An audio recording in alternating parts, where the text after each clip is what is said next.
the actual Oh, you actually gem out. have that? I don't have that. Yeah, I have that. Oh, that's sad. That's not sad. Then, to be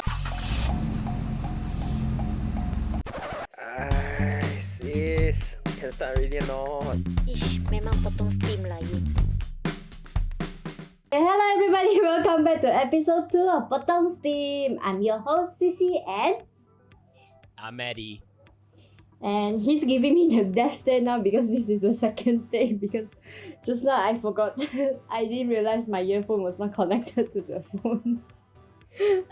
Says So we says have the to one do it. that always prepare last minute but have everything together, you know. I But didn't she prepare. has everything together, but then her things don't work. Like, oh, It's sorry, too my early earphones for are this. dangling there, you know. It's too early for this. So previously, after episode 1, we realized that we talked too much. We talked to the point where both our main battery for our camera and also our spare battery for our camera all at 100%. They went completely wiped, and then Yes. our laptops battery died. We had to switch over to another phone, and then the phone battery died. We need to switch to another phone again. And I'm like, we are amazing at talking. But okay, in episode 1, we did mention that we recently just started driving, maybe like few months ago. We're not even a year, right? No, not So- even a year. I'm not even close to a year. So we are basically newbie drivers. Yep. Okay, so do you remember what's the most nerve-wracking thing for you when you first time drive the car? What's the most nerve-wracking? You remember? I do remember. Like I had experience driving a auto car before, so it was like secretly drive my friend's car. Okay, But I'm not lucky going to be the friend responsible has- if you're arrested or something. No, at that time my friend was driving 3 years without a license on the highways, flying up and down. So he's like, how to say? He was like super experienced. So in a way that he's experienced to the point that no police will even bother about him, because he's like that good at driving. So I had Okay, my let's first few continue goes your with him. nerve-wracking before your friend got arrested. Yeah, so my nerve wracking was that it was my first time driving manual because I was taking manual for my test. So the first time driving the car, I remember very clearly because the car was black. The car was black color, guys. Because usually the cars are either silver or white, right? Mhm. So my uncle's car is black. So, and then that's like the only black car you see in the whole exam place. And then I was like thinking in my mind, I was like, I mati engine confirm everybody is gonna know who that guy is. And then I was wearing my school uniform. Oh, So it has the name SMKTC at the back of my shirt. I was like, if I manage to, you know, mati engine, everyone's gonna know, yeah, that guy from SMKTC. how dare you drag your school down with you? I mean, I didn't mean to, but that was like the only few clothes I have with a collar tee. Okay, if you go for an exam, you'll know why you need to wear a collar tee. Hey, It's hey, like, hey, but before we start the exam, let's just start from the top, like tell people how it all started, how is the procedure. oh, mine, Yeah, mine started with begging for 2-3 years before I got my license. Okay, that was way too detailed. I meant when you enroll, but okay. That's true. Okay, so when you enroll, you need to find an uncle who is gonna be teaching you how to drive. But And then, seriously though, but since you- you mentioned that you begged for 2-3 years. So what's your feeling when you actually gotten the green light to go ahead?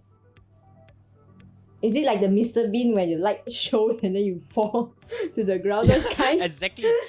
That was the feeling I had. I was like, yes, it's money time. Thank you. And then I can see the license like ascending to my hands. Okay. But then of course, while ascending, I'm being faced with reality. You need to take the exam lah, need to listen to the Yeah. undang lah, and then this and that lah. For every Malaysian headache. drivers, undang test is inevitable. It's like Thanos saying he's inevitable. It's inevitable. Okay, but I remember, so the first step of this whole thing was to go listen. How many hours? I forgot already. I'm pretty sure it's 12 hours or 6 hours. 6 to 12 hours of undang. Yeah, we had to listen that long about undang, and then it's literally just sitting in a room where the lecturer, I think I should call him a lecturer or something, will just explain the rules and how it all started and so on. It wasn't a very pleasing. I mean, they tell you like what you can do, what you can't do, what this means, what that means. Yeah.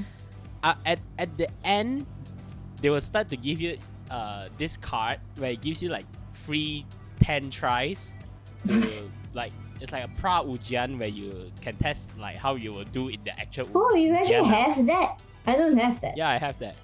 Oh, that's sad. That's not sad. To be honest, that made mine so much more easier for me because every time I go and do the questions, because inside is like 1,500 questions, 500 on part A, 500 on part B, and 500 on part C. Yeah, so it's like you can keep doing, and then practice, and then use your chances to go for me take the try test lah. For me is that I don't remember a single thing I learned from there. And all of my knowledge came from, nowadays technology is so advanced, they actually have an app for you to, like, a stimulator for the test. So I just keep doing that, and then eventually I know something about it. But yeah, all I know is that it's hell going through all those undang lecture. I know that it's helping us. It was supposed to help us. But they made it look like it's a class, and then it's a lecture class, and then you just want to sleep. Yeah. So I remember I passed time by chewing on the gum. What's Chewing on the gum. At least she gets to chew on the gum. I pass time by playing the phone. This is where I know that I have more knowledge than him in undang. Because he is not concentrated in the class, he was playing his phone. So whichever driving instructor that teaches him, you have to fail him as well. If I was going to get failed. Don't need to fail me because I passed with flying colours. There was no issues with my driving test. If only you pass your flying colours during your school time as well. Okay. So yeah, the first step was to go on a undang lecture, which I say lecture, yes, it's an undang lecture. After you go through all the lecture, and then it's time for ABCD test.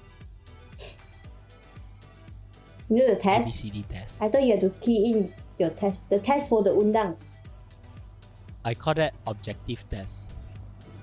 Someone wants to use professional language right now by saying objective test and act like he doesn't understand really what I is call it. ABCD test.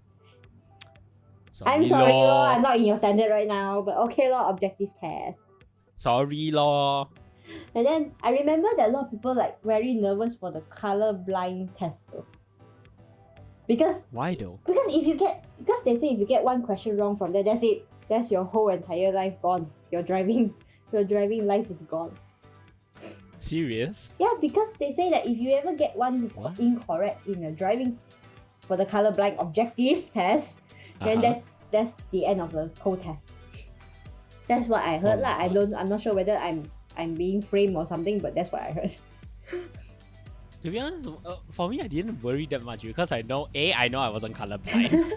B is like, I don't know. It's like, here's the thing, like here's the very funny thing. The moment I go for an exam, I'm like very nervous.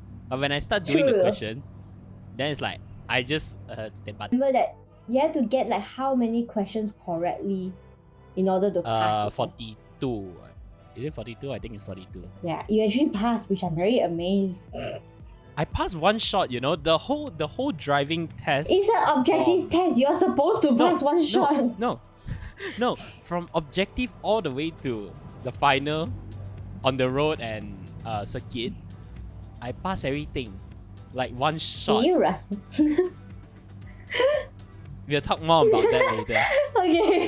If you have any experience of failing more than once, you can actually leave at the comments below what kind of difficulty you have experienced. Because yeah, do let us know so We You know what can to say give next time. advice to the young generations that haven't taken driving tests. Yeah. Okay, so after this whole objective test is passed. Okay, then next is actually the warm up session of the whole driving where you actually get to hold on the steering wheel for the very first time. Yeah. You're supposed to hold that steering wheel for the very first time, but Eddie Leong here has already had past experience of driving without going through the test. So yeah.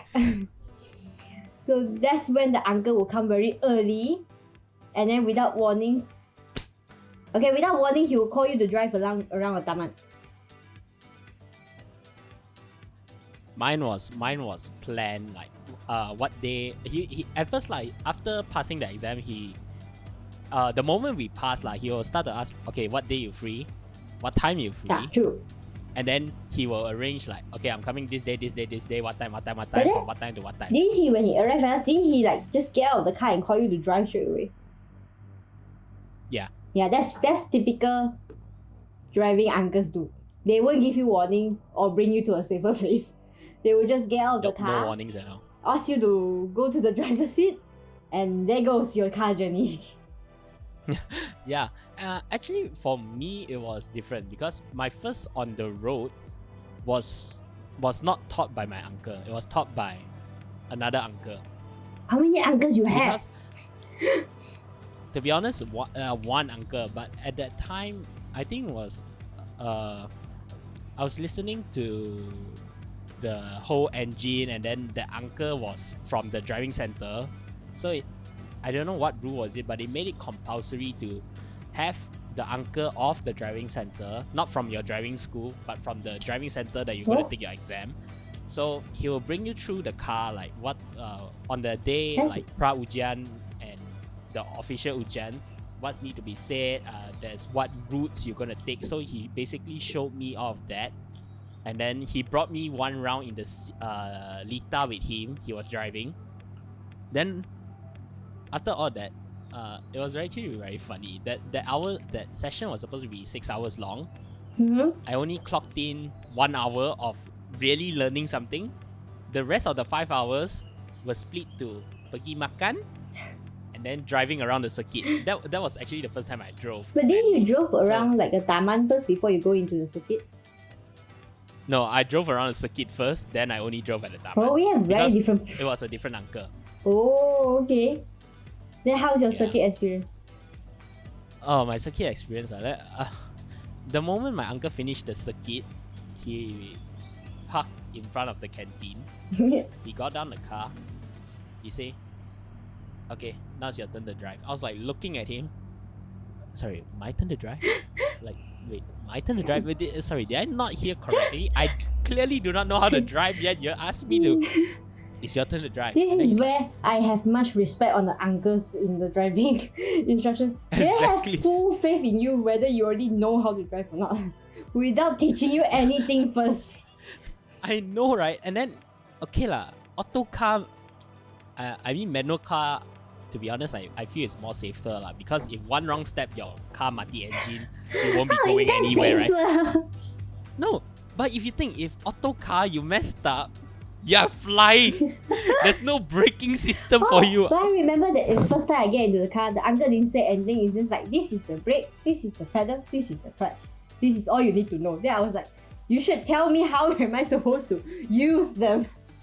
Yeah, exactly. This is what I think. This is one thing we will all face when we are learning to drive. Yeah, it's like there's no like warm up for you. There's no like verbal instructions for you. It's like you get in the car, he point.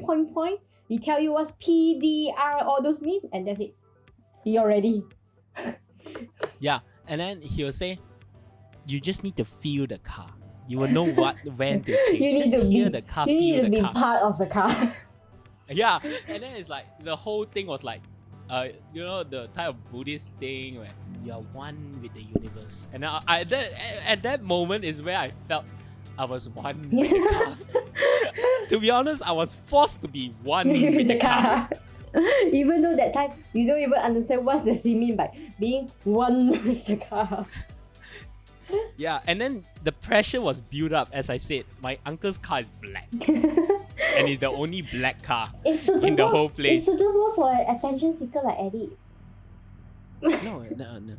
Please, do not be misinformed by Miss CC here. He almost forgot my name. And then it's like the pressure is on, and then I don't know how many times I mati engine. Wow! I mean, okay lah.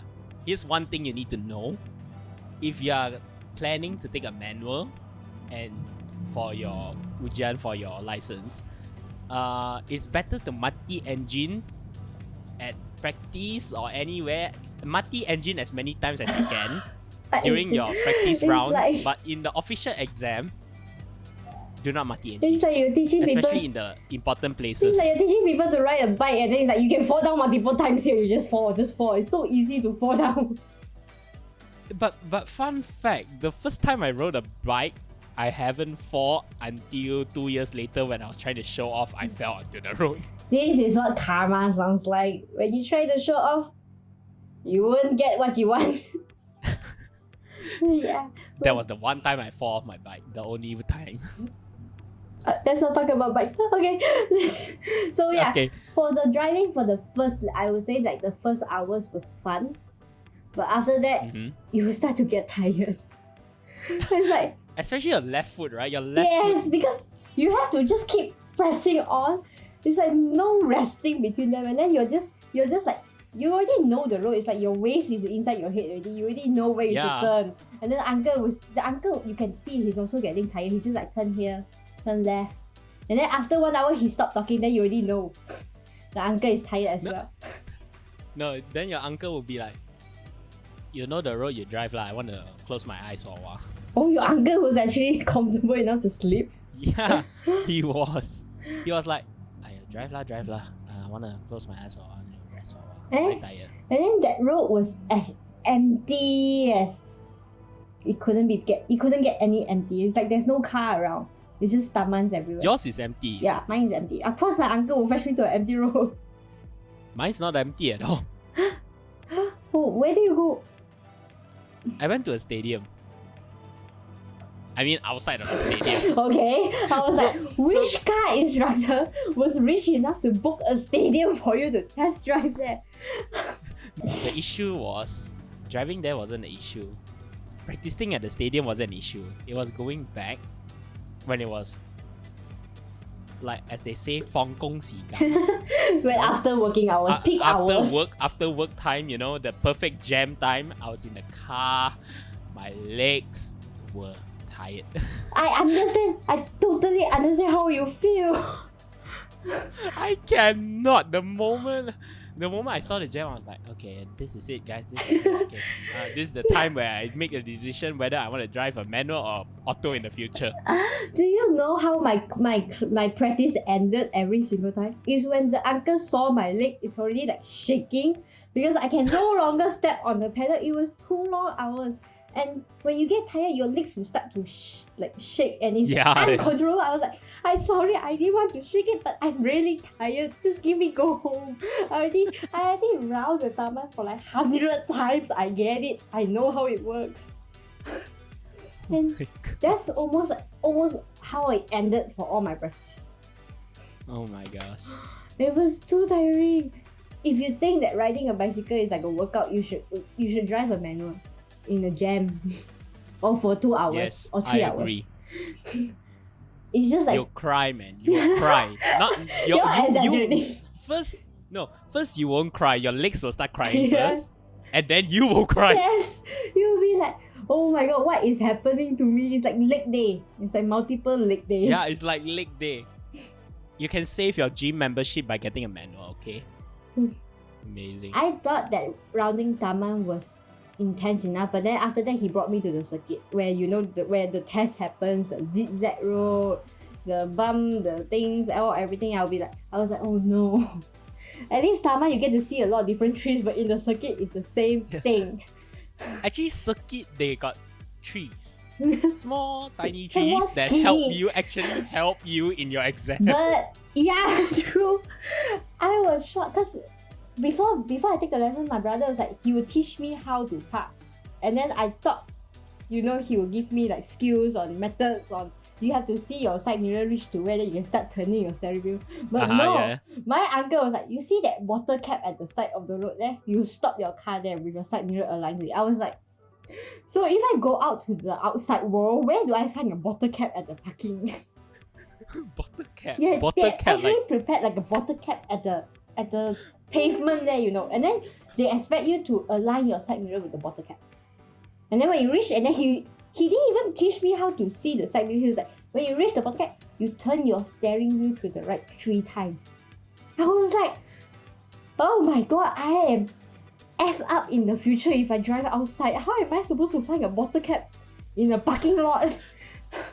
no, I think what you can do is you can collect bottle caps. And then when you find a parking parking spot, you just signal, go down the car, put the bottle cap there, and then I'm seeing the bottle cap. How am I supposed to know where am I supposed to put the bottle cap when they are the one who put it there? Then he was like, once you turn your steering, your side mirror will see a tree behind you. The skinny tree that you said. Then I was like, where am I supposed to find a tree outside in the parking lot? To be honest the whole circuit for me, the easiest one is actually side parking. Yeah, but I did that in one go. how did your uncle teach you to park?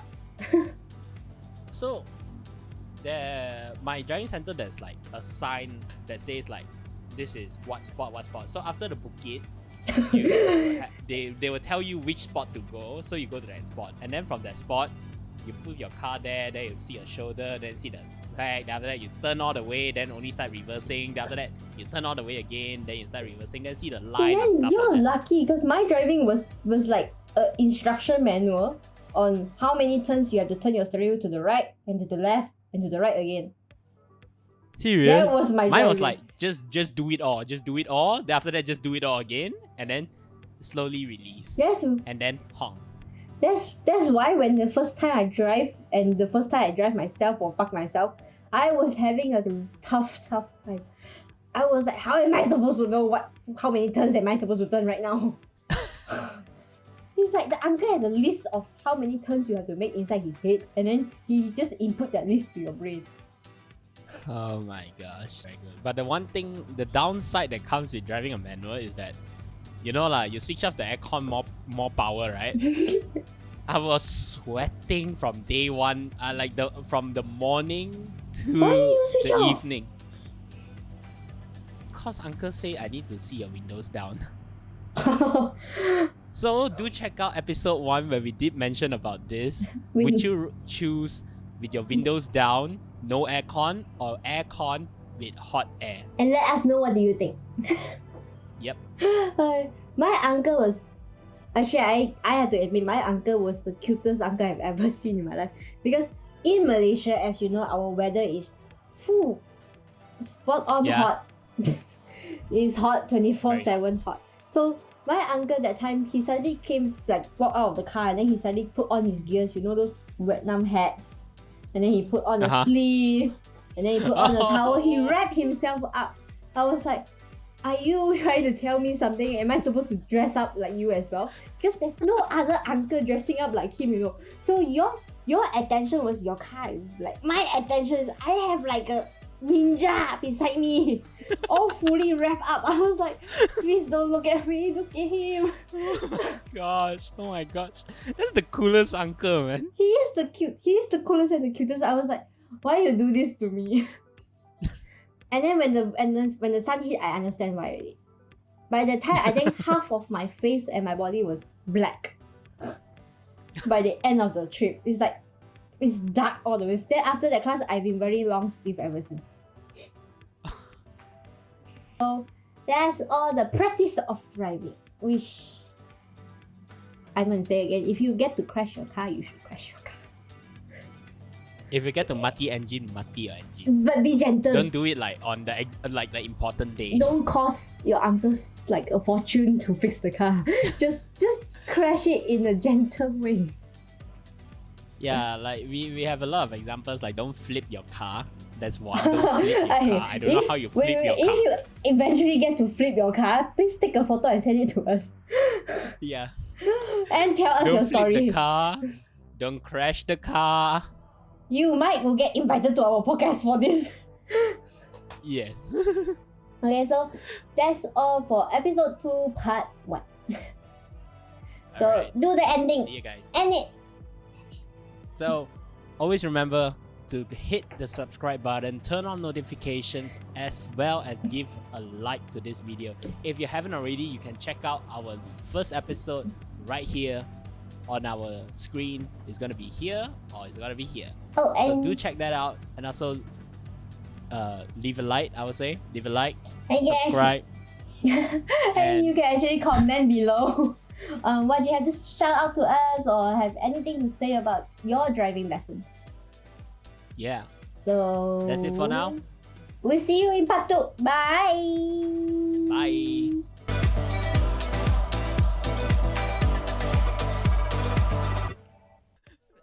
Because I like scented candles, so I was thinking that a scented candle equals to air freshener.